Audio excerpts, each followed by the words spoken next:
It was always difficult to start a new investigation, especially when it involved a serial killer. My name is Jackson, and I am a private investigator. When I got the first call about the new case, my heart sank with anticipation. It was already evening when I drove up to the place of disappearance. A young woman named Emily disappeared and was last seen on one of the forgotten streets of the city. The light from the lanterns flickered, creating shadows that moved as if the shadows themselves had a will of their own. I walked around the corner and came upon her car. She stood abandoned with the door open. I leaned in, surveying the place. On the seat was her bag, in which I found her cell phone. On the screen was the last dialed number. It was a call to the emergency service, but the call was cut off.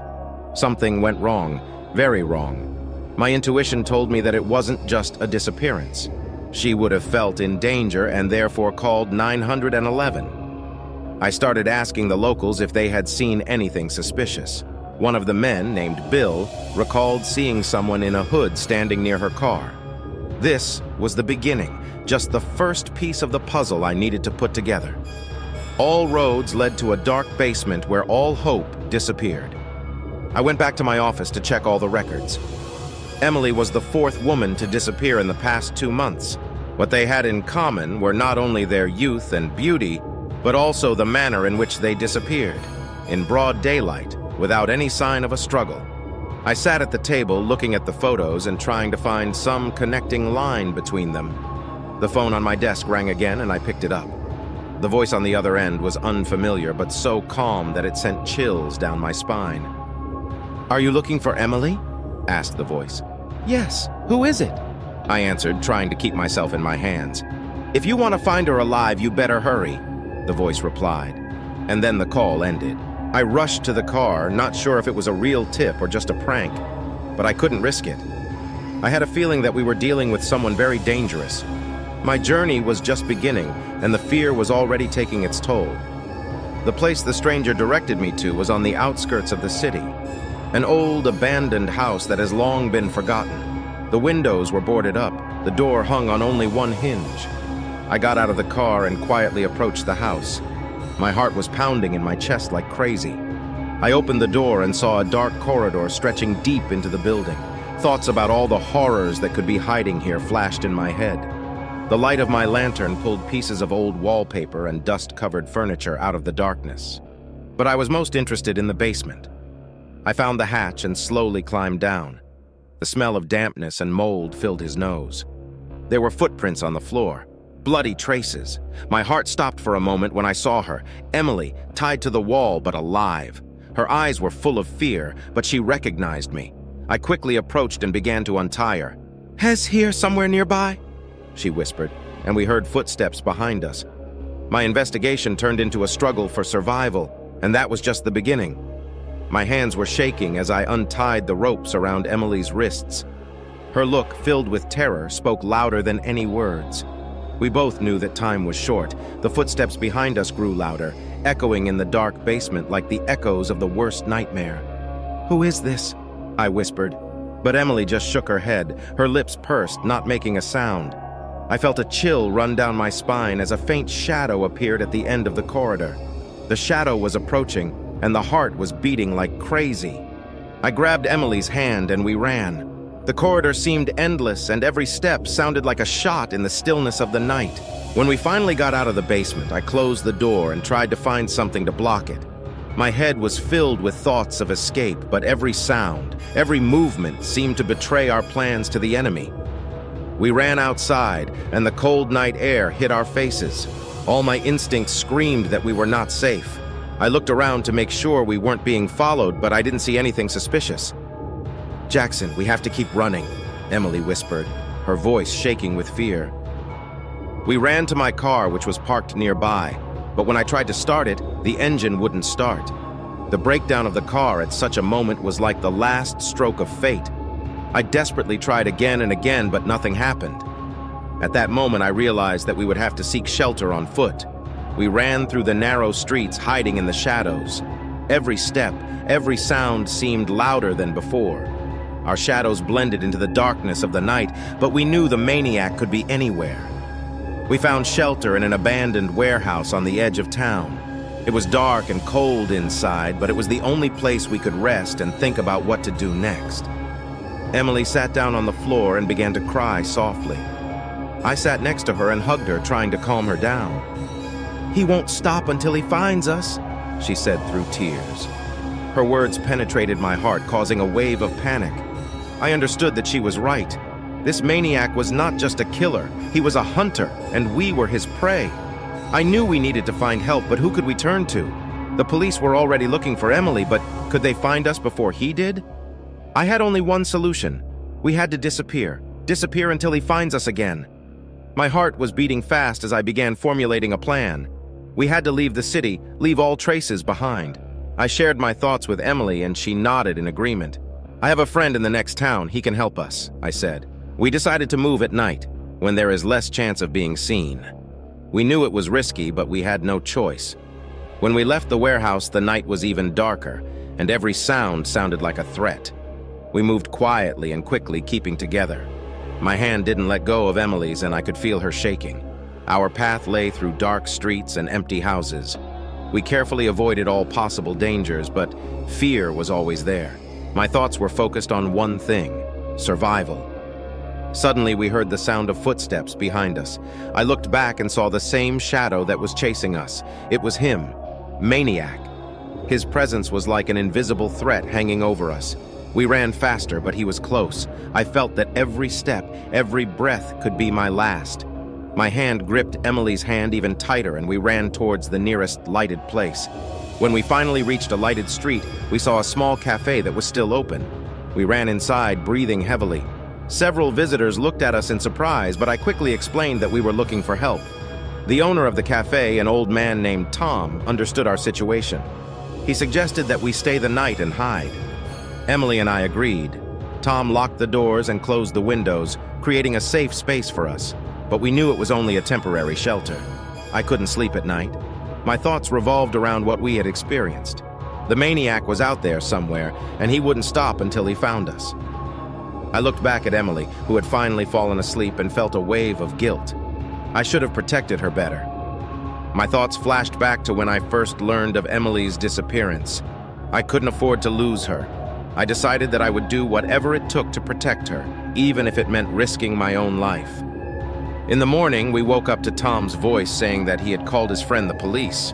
We had a chance to escape, but it was risky. The maniac was close, and we knew it. Our trial was just beginning, and we had to be ready for anything. When we left the cafe, I felt every muscle in my body tense. We knew that every minute counted. Tom gave us the keys to his old car so we could get away faster. I thanked him and promised that we would return his car. We got into the car and set off in the direction of a nearby town. The road led us through dark forests and empty highways. Emily was sitting next to me, and I could see her hands shaking. She was looking out the window, but I knew her thoughts were somewhere far away. "Jackson, do you think we're going to get away?" she asked in a low voice, barely holding back tears. "I promise we can. We have to find a safe place," I replied, trying to reassure her even though I felt insecure myself. Suddenly, I noticed the headlights of a car following us in the distance. My heart started beating faster. My hands tightened on the steering wheel, and I accelerated. The car behind us also picked up speed. "It's him, I'm sure," Emily whispered, looking in the rearview mirror. Her words pierced me like a blade. I knew we couldn't keep running forever. We had to find a way to stop him, or at least break away. I turned onto the narrow, winding road, hoping he would lose sight of us. We raced through the darkness, and every turn seemed like a trap. I could feel a cold sweat running down my back. My heart was beating like crazy, and my thoughts were spinning, trying to find a way out of this deadly game. Suddenly, the car behind us disappeared. I turned around and saw that he had stopped at the crossroads. My hope was restored a little, but I knew we couldn't relax. We continued forward, hoping to find a safe place. When we finally reached a nearby town, I stopped the car on the outskirts. We ran outside, trying to find a phone booth to call for help. But suddenly, we heard the sound of footsteps. Someone was coming to us.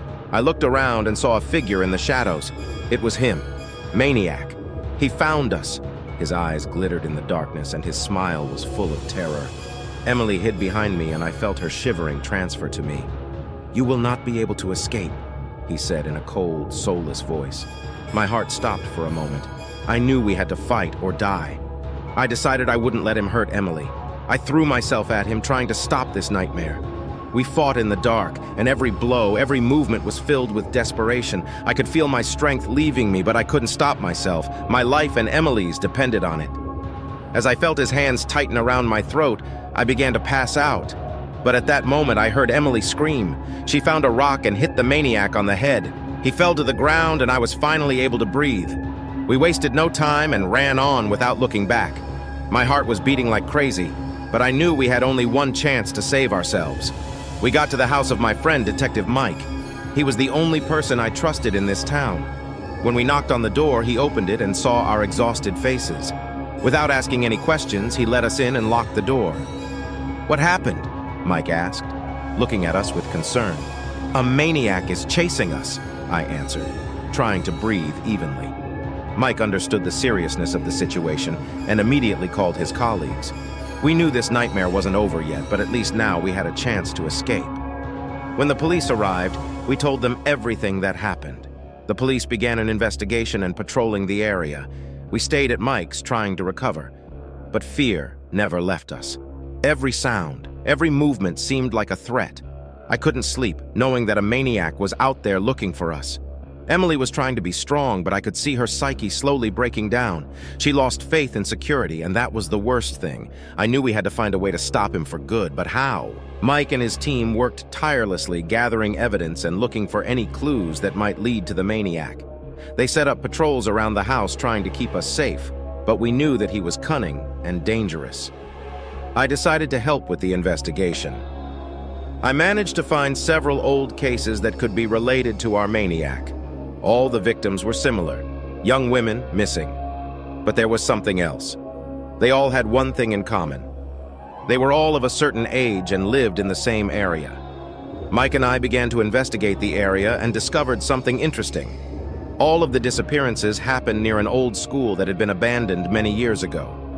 I decided we should explore this place. We took some officers and went to the school. This place was dark and creepy.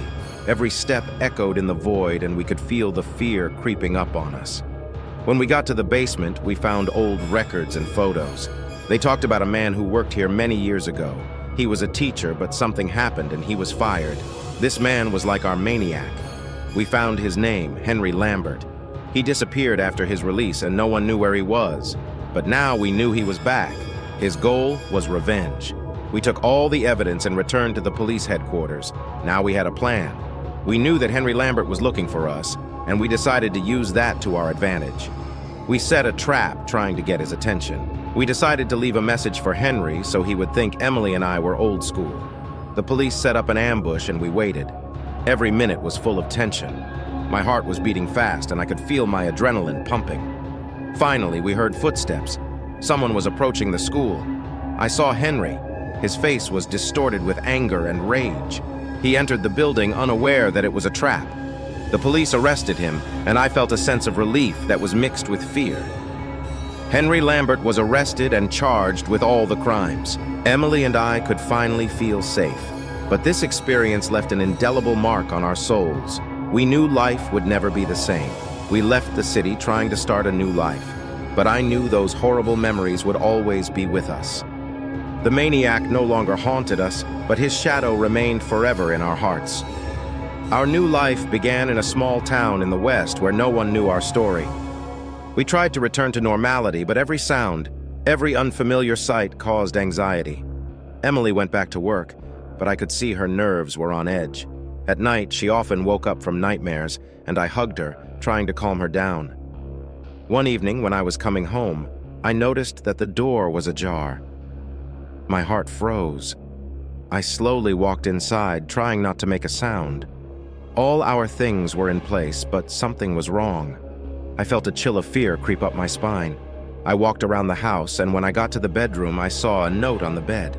"I know where you are." My heart was beating like crazy. Whoever it was, he knew about us.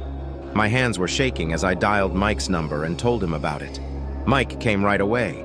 He inspected the house and ordered us not to leave it until the circumstances were clarified. Emily was panicking, and I tried to calm her down, but my own fear did not allow me to be strong. I knew our nightmare was back. "Jackson, what are we going to do?" she asked, hiding in my arms. "We have to stick together and not lose our heads. Mike will help us," I replied, trying not to show my desperation. Mike left several officers guarding our house, but I didn't feel safe. At night, I sat by the window, watching every movement on the street. My thoughts were full of fear and suspicion. Suddenly, I saw a shadow moving down the street. It was something unreal, like in a nightmare. I felt a cold sweat covering my forehead. I went outside and saw a figure disappearing around the corner. I ran after her without thinking about the consequences. The figure led me to an old, abandoned house on the edge of town. I felt adrenaline fill my body. It could be a trap, but I couldn't stop myself. I entered the house where the smell of rot and dust filled my lungs. It was dark and eerie inside. I moved slowly, trying not to make a sound. Suddenly, I heard footsteps behind me. Looking back, I saw a silhouette in the shadows. My heart was beating so fast it felt like it was going to burst out of my chest. The figure approached and I saw the face of Henry Lambert. He was smiling, his eyes glowing with hatred. He was alive. How could this happen? I felt fear grip me, paralyzing all movement. "You thought you got rid of me, Jackson?" he said. His voice was quiet, but every word pierced me like a knife. I couldn't believe my eyes. Everything we went through was in vain. He came back to finish what he started. I knew I had to fight even if the odds were against me. Henry lunged at me and we fell to the floor. His hands tightened around my throat and I felt the air disappear from my lungs. I tried to free myself, but his strength was overwhelming. At the last moment, I grabbed a piece of broken glass and hit him. He yelped and fell, letting me catch my breath. I stood up gasping for air and saw Henry trying to get up. I knew I only had one chance. I ran up to Henry and hit him again. He fell to the ground and I saw his eyes close. My heart was beating wildly, but I felt like I had finally won. I couldn't let him come back again. I left the house, barely able to stay on my feet. Emily was waiting for me on the street, who ran after me when she saw me disappear. She hugged me and we stood there in the stillness of the night, knowing that this horror was finally over. We got home and told Mike what had happened.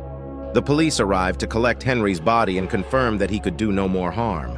We knew our lives would never be the same, but we were grateful for the chance to start over. Emily and I left the city and went to a new place where we could find peace.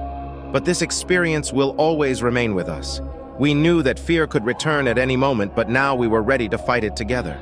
Each new day was a test for us. We tried to live a normal life, but the shadows of the past were always there. Emily went to therapy to deal with her trauma, and I supported her through it all. We knew we had to fight for our future. One day, while we were walking in the park, Emily suddenly stopped. Her face turned pale, and I saw her eyes fill with fear. I looked around and saw a man staring at us from behind the trees.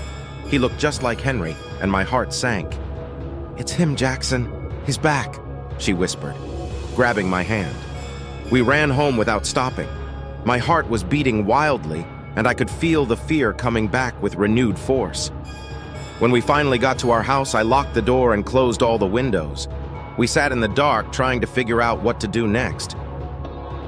"We can't live like this," I said, looking at Emily. "We have to find a way to stop this once and for all." We contacted Mike again and told him about our new threat. He came to us and started an investigation. We knew that Henry was dead, but who is this man that is chasing us? Mike promised to find the answer and protect us. The investigation lasted several weeks. We learned that this man was Henry's brother. He was looking for revenge for the death of his brother and was ready to do anything to destroy our lives. Mike discovered that he had been following us all this time. We knew we had to stop him before he found us again. Mike came up with a plan to trap him. We went to the old place where Henry was trapped, hoping that his brother would show up. When we reached the place, we saw him. He stood in the shadows, his eyes burning with hatred. We knew it was the last fight. I could feel fear mixed with determination. We should have won. The struggle was cruel and merciless. We fought for our lives knowing what was at stake. I could feel the pain of each blow, but I couldn't stop. We had to stop him once and for all. Finally, we were able to win. His brother fell to the ground and we felt the fear begin to fade. The police arrived and arrested him. We knew that this horror was finally over. Emily and I hugged, feeling relieved and at peace. Our life began to return to normality. We found a new home and started building a new future. The fears and shadows of the past will always remain with us, but we knew that now we could fight them together. Each new day was a gift, and we cherished every moment of our new life. Life was gradually returning to normal, but the scars left by the past were too deep. Emily and I tried to feel calm again, but every new sound or shadow made us tremble with fear. We realized that our souls are still in the grip of terror. One evening, when we were resting at home, we suddenly heard someone knocking on the door. My heart stopped and we exchanged worried looks. I took the flashlight and slowly walked to the door. When I opened them, there was no one at the door, only a note attached to the doorknob. This is not the end. Emily started to cry and I felt the fear come over us again. We decided not to leave the house and called Mike. He arrived quickly and surveyed the surrounding area, but did not find anyone. The note made us feel helpless again. Mike stayed with us for the night, but even his presence could not calm our agitated nerves. We sat in the living room looking at the doors and windows, waiting for another attack. In every rustle, in every gust of wind, we heard a threat. The night was long and restless. Emily started having nightmares again, waking up screaming. I tried to reassure her, but I could feel my own fear rising. We knew that something dark and sinister still lurked in the shadows of our lives. The next day, we decided to call in a private investigator to help us figure out who was behind these new threats. We knew that Henry and his brother could no longer pursue us, but then who does? A detective named Carl Beckett began his investigation. He found that Henry had followers who respected his ideas and could continue his cause. We realized that our struggle is not over yet. Carl informed us that one of Henry's followers had recently been released from prison and that he might be the one behind these new threats. We felt Carl decided to act quickly. We set up cameras all over the house, trying to catch the stalker red-handed. The nights grew longer. Every sound made us shudder. Every shadow was a potential threat. One night we saw him on the cameras, a shadow that moved near our house. Carl decided to take a risk and go outside to try to catch him. Emily and I stayed inside, our hearts pounding with fear and anticipation. Carl returned a short time later with the suspect. It was a man we hadn't seen before, but his eyes glowed with hatred. He was one of those who respected Henry and wanted to avenge his leader. We felt fear mixed with rage. Carl interrogated him, and we learned that he did not act alone. There were still others ready to continue the persecution. We realized that we must act quickly and decisively to end this horrible game once and for all. Emily and I agreed to help Carl find all of Henry's followers. We went to another city where, according to the suspect, others were hiding. Our hearts were beating fast, and we could feel fear mixed with determination. We found a shelter where Henry's followers were gathering. Carl devised a plan to take over, but I knew it would be dangerous. We risked our lives to finally stop this horror. At night, we went on an assault. All sounds, all movements seemed to be reinforced by fear. We fought for our lives, for our future. Each of us knew that this battle would be decisive. My hand was shaking as I gripped the weapon, ready for anything. We were able to win. The followers were arrested, and we finally felt the shadow of fear begin to recede, but the price was high. We lost Carl in that battle, and his sacrifice left an indelible mark on our hearts. We returned home with mixed emotions. We won the battle, but our souls were devastated. Emily and I knew we had to live on, but this horror would stay with us forever. We embraced, knowing that together we could overcome any fear. Each new day was a test for us. We tried to find peace in our new lives, but the scars of the past were still with us. We knew there were many challenges ahead, but now we were ready for them. We started working with a support group, helping others who had experienced similar horrors. It gave us meaning and strength to live on. We found new friends and allies, and together we fought the shadows of our past. Despite all the difficulties, our love became stronger. Emily and I supported each other, helping to overcome the fears and shadows of the past. We knew that together we could overcome any obstacle. One night, when we had already begun to forget the horrors of the past, we heard a knock on the door again. My heart stopped and I felt the fear return with renewed force. I slowly walked to the door and opened it. Standing in the doorway was a woman I had never seen before. The woman was frightened and exhausted. She said she was being chased by the same people who once chased us. We knew we had to help her. The woman's name was Sarah. Her face was pale, her eyes full of terror. She revealed that Henry Lambert's followers were now persecuting her because she knew too much. She begged us to help her, and we couldn't refuse. But I felt that this was only the beginning of a new nightmare. Sarah stayed with us, and we did everything we could to keep her safe. But with each new day, the feeling of anxiety grew. We knew that these people would stop at nothing. They could be anywhere, and their presence was like a cold shadow that covered us again. One night, while we were sleeping, I heard strange noises from outside. My heart was beating so loudly that I could barely hear my own thoughts. I got up and walked slowly to the window. In the yard, I saw several figures hiding in the shadows. They were approaching the house. I woke up Emily and Sarah, and we quickly closed all the doors and windows. We heard someone trying to open the back door. Fear paralyzed us.